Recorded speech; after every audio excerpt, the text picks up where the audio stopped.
Hello friends, welcome to நெல்லை சமையல். நாம் இன்றைக்கி கத்தரிக்காய் கொஸ்து எப்படி பண்ணுறதுன்னு பார்க்கலாம்.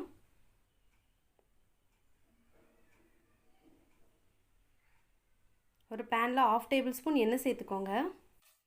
எண்ணெய் சூடானதும் 1/2 டீஸ்பூன் கடுகு உளுத்தம்பருப்பு சேர்த்துக்கோங்க. 1/2 டீஸ்பூன் சீரகம், ஒரு கொத்து கருவேப்பிலை, 4 வரமிளகாவை இந்த மாதிரி கிள்ளி சேர்த்துக்கோங்க. அதோட 7 பல் பூண்டு இந்த மாதிரி இடித்து சேர்த்துக்கோங்க.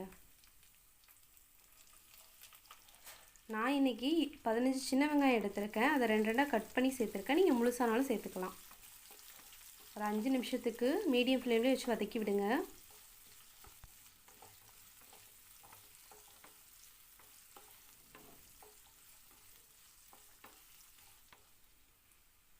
பாருங்கள், வெங்காயம் வதங்கிடுச்சு. இந்த டைமில் ஒரு தக்காளி சேர்த்துக்கோங்க. அதோட 1/2 டீஸ்பூன் மஞ்சள் தூள், 1/2 டேபிள் ஸ்பூன் மிளகாய் தூள், 1/4 டேபிள் ஸ்பூன் மல்லித்தூள், இதெல்லாம் சேர்த்து நல்லா மிக்ஸ் பண்ணிடலாம்.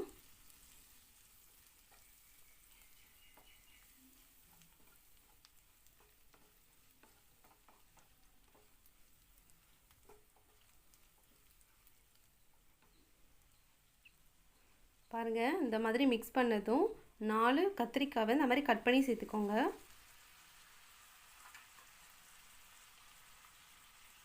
இப்போ கத்திரிக்காவையும் நல்லா மசாலாவோடு மிக்ஸ் பண்ணிடலாம்.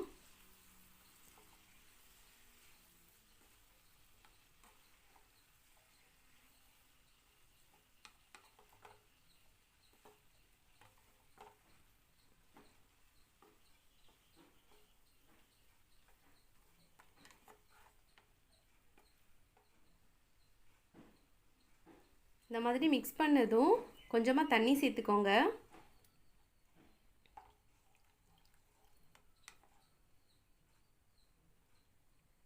ஒரு மூடி போட்டு 5லேருந்து 7 நிமிஷம் லோ ஃப்ளேம்லேயே குக் பண்ணிக்கோங்க. அப்போ தான் கத்திரிக்காய் நல்லா வெந்து வரும். பாருங்கள், தண்ணிலாம் வற்றிடுச்சு, நல்லா கத்திரிக்காய் வெந்துடுச்சு. இந்த டைமில் 1/2 லெமன் சைஸ் புளி எடுத்து தண்ணியில் கரைச்சி எடுத்து வச்சுருந்தேன். அந்த ஜூஸை இதில் சேர்த்துடுறேன்.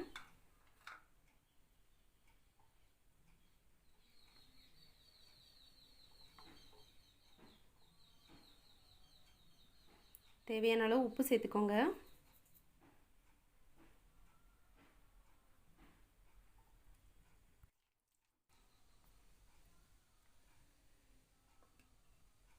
ஒரு மூடி போட்டு 2லேருந்து 3 நிமிஷம் குக் பண்ணால் போதும். பாருங்கள், நல்லா கொதிச்சிடுச்சு. 1/2 கப் பாசிப்பருப்பை வேக வச்சு எடுத்து வச்சுருந்தேன். அதையும் இதில் சேர்த்துடலாம். நல்லா மிக்ஸ் பண்ணி விடுங்க, கட்டிகள் எதுவும் இல்லாத மாதிரி. இப்போது மறுபடியும் ஒரு மூடி போட்டு 3லேருந்து 4 நிமிஷத்துக்கு லோ ஃப்ளேமில் குக் பண்ணிக்கோங்க. பாருங்கள், குக் ஆகிடுச்சு. கடைசியாக கொஞ்சமாக மல்லியில சேர்த்துக்கலாம். இந்த கத்திரிக்காய் கொஸ்து பொங்கல் கூட சாப்பிடும்போது ரொம்பவே டேஸ்டியாக இருக்கும். கண்டிப்பாக ட்ரை பண்ணி பாருங்கள்.